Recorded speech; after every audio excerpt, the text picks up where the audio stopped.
Hey y'all, it's Krypton Critics. I'm here to review Flash Gordon from 1980. This is a adaptation from the old comic books that would come out in the 30s. There was also a short-lived TV serial that had like its own TV movie and another. Those featured Buster Crabbe. This adaptation. The title character is played by Sam J. Jones. Ming the Merciless is played by Max von Sydow. Dale Arden is played by Melody Anderson. Prince Fulton is played by Brian Blessed.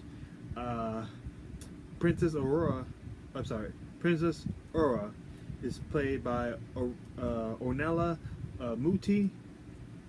Prince Baron is played by Timothy Dalton, and Dr. Zarkov is played by Chaim Topol. Now, one thing I noticed when I was looking through the cast is that, it's kind of funny how, life will imitate art and art will imitate life eventually. Years ago, before the first Star Wars movie came out, George Lucas wanted to acquire the rights for Flash Gordon from Universal so he could make his own movie. It never panned out, and he had to come up with his own idea for a science fiction film. He came up with Star Wars. So there is a good thing in the fact that that didn't work out. We get Star Wars, and I couldn't imagine a world without it. But it is funny that, two of these actors in this movie, and it's well documented that Flash Gordon is a major influence on the original trilogy, where he was working on the story, George Lucas. Max von Sydow, he played Lois Santeca in Force Awakens, and Brian Blessed, he played Boss Nass in Phantom Menace. I thought that was pretty interesting. But anyway, back to this film.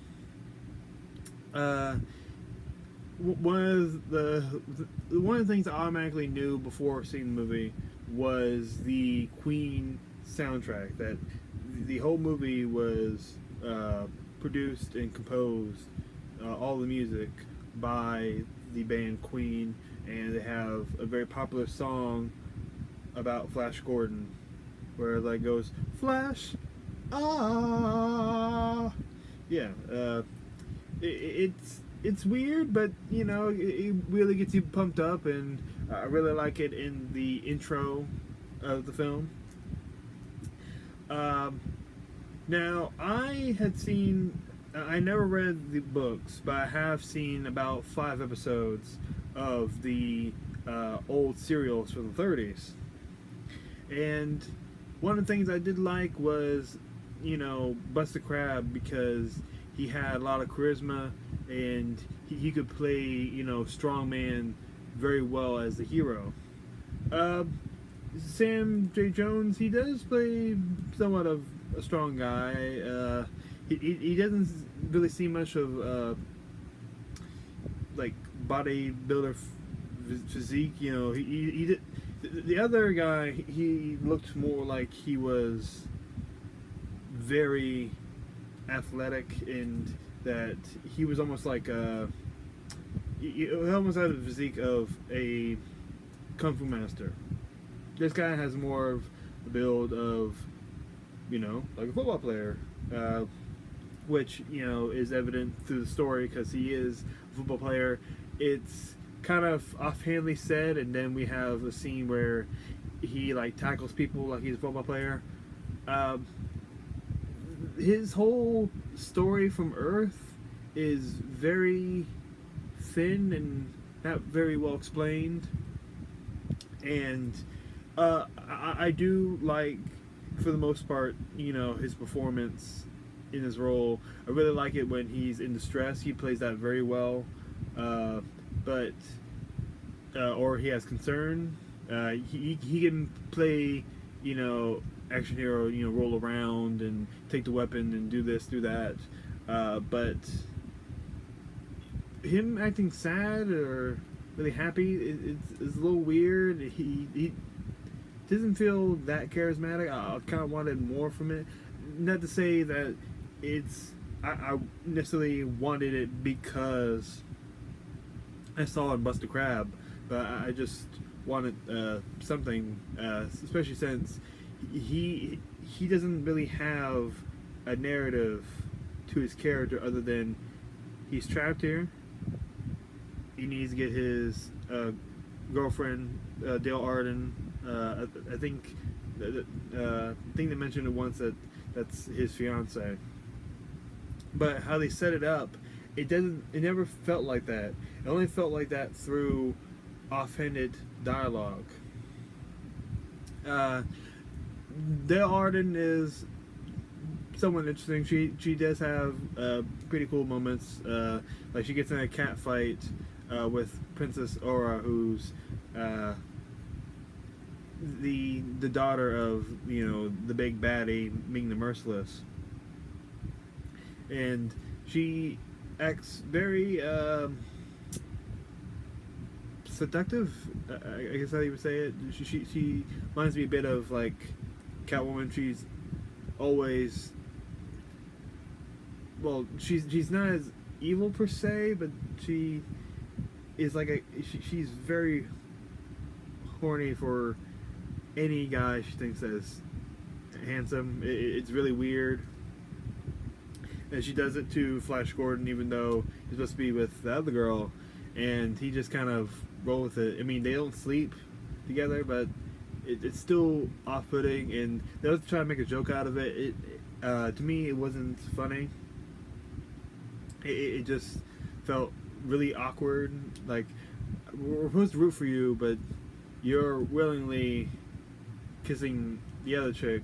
This random alien chick that you just met today. And the other girl you're supposed to be getting married to. And you're just going to forget about that shit. I did like the Doctor. Now, Dr. Zarkov, Dale Arden, and Flash Gordon are the only humans from Earth. Dr. Zarkov, I started off kind of liking him. I liked his dynamic with his fellow scientist. I thought it was interesting how he came up with the ship and how he was removed from NASA. But after that, there's nothing. Like, I lost a lot of interest once we got to space. It just some of the main characters I wish I would have more emotional investment in. Now I know that this movie plays a lot of cheesiness intentionally. It has to be, but half the time it doesn't seem like it's trying to do that. It's trying to tell like a space opera, and the hero's journey. And if I can't get attached to the character, it doesn't.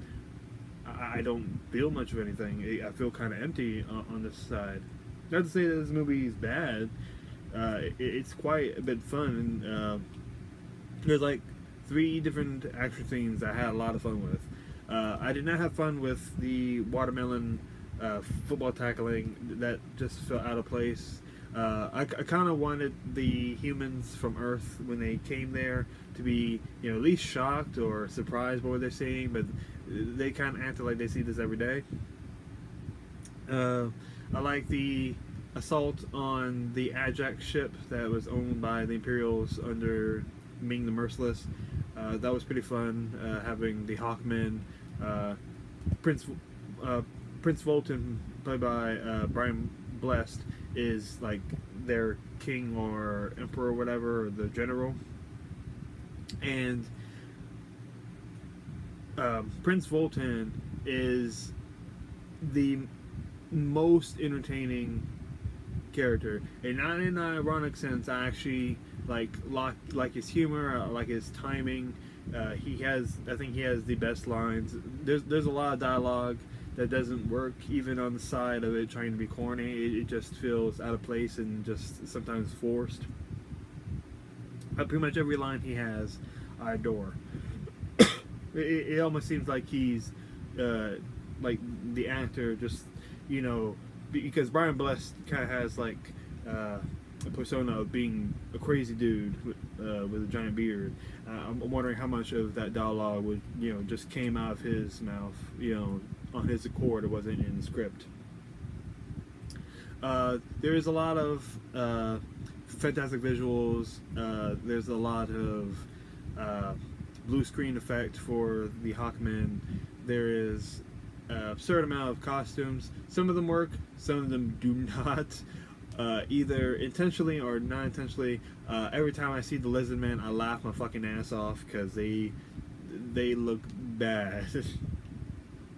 They're like these little eyes inside of their mouth. It's just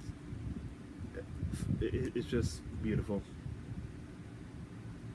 Ironically, Dale Arden gets taken as like a sex slave prisoner. They put in a metal bikini. Unlike, you know, Deja Thordis and, you know, Princess Leia Organa, that this, you know, very likely influenced at least one of them. Star Wars. She shows out that she can be a little badass. She defeats the Imperials that, you know, had slaved her. She decides to stop drinking the date rape juice and give it to this other girl because she sticks with one man. Unlike Flash, it won't just stick to his one woman. Now, even though I wasn't impressed by what we were given from Flash Gordon, a character that I had even less, you know, interest in is Prince Baron, who is, I believe he's the prince from the planet Arborea. Arborea is kind of like a mishmash of Kashyyyk, Dagobah, and you know, Endor, and it's just flooded with swamps. They got a bunch of trees. They put people into swamps that they don't like and put them in this wooden cage. If you're trying to become a man or you need to prove yourself as like a legitimate leader, you have to put your hand in like this weird tree and make sure you're not attacked by this like weird scorpion alien. It was weird. I couldn't laugh from the corniness. It just, a lot of it felt misplaced and didn't really benefit, you know, much of anything. I mean, it was nice to see Flash Gordon and Prince Baron have a fight in front of the Hawkmen. That was a really great scene. Not really necessarily for character. I mean, them, you know, teaming up and being friends, that was pretty cool to see, but just it felt raw, and, you know, it was very exciting, and it didn't need a bunch of explosions to have like invigorating, you know, fight choreography. You know, they beat each other with whips, and they're almost stabbed by nail spikes that come out of this circular disc. You know, it's kind of like if you're playing, you know, Mortal Kombat, you know, that type of shit.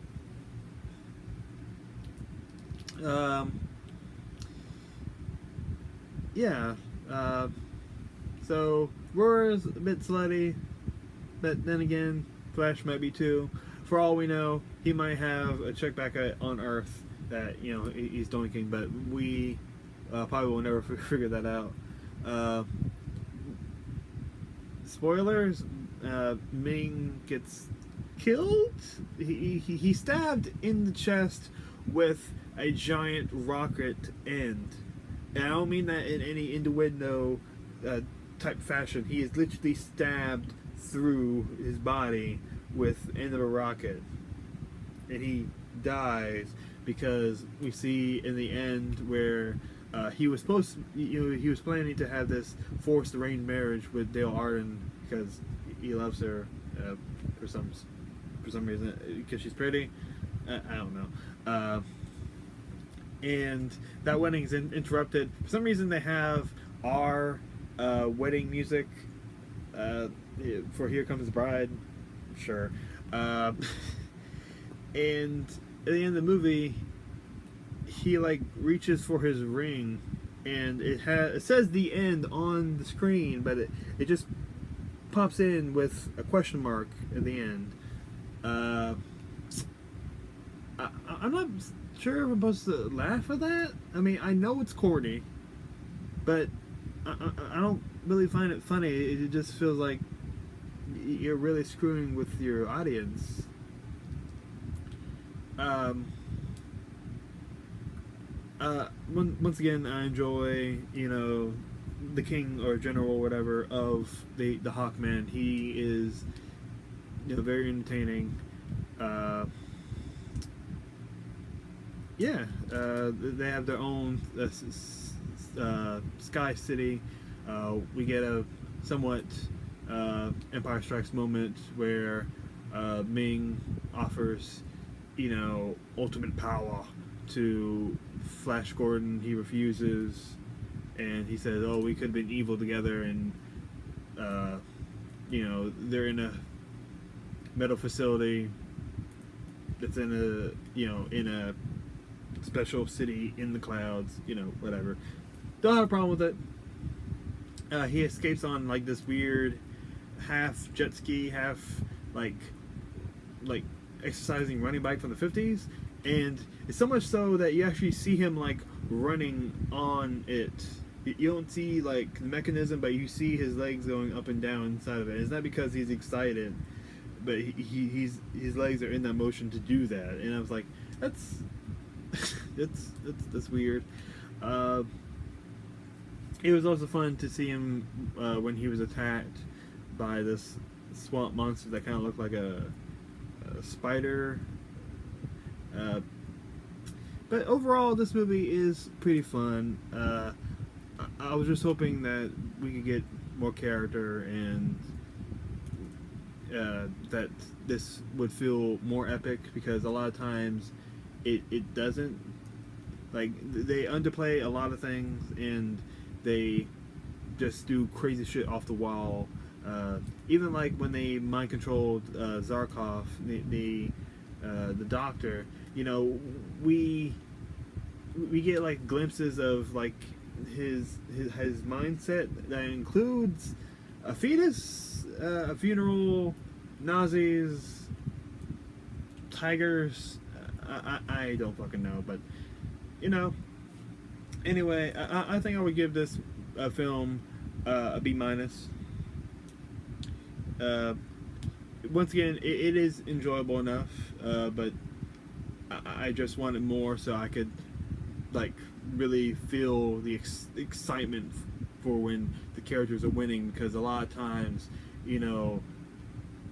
it's like, the sails are cut on the ship. I don't feel the push to keep watching, other than I know the hero's going to win. There's going to be something ridiculous and lasers, and you have it. Spot the Crypto Critics. Tell me what you think. I love it.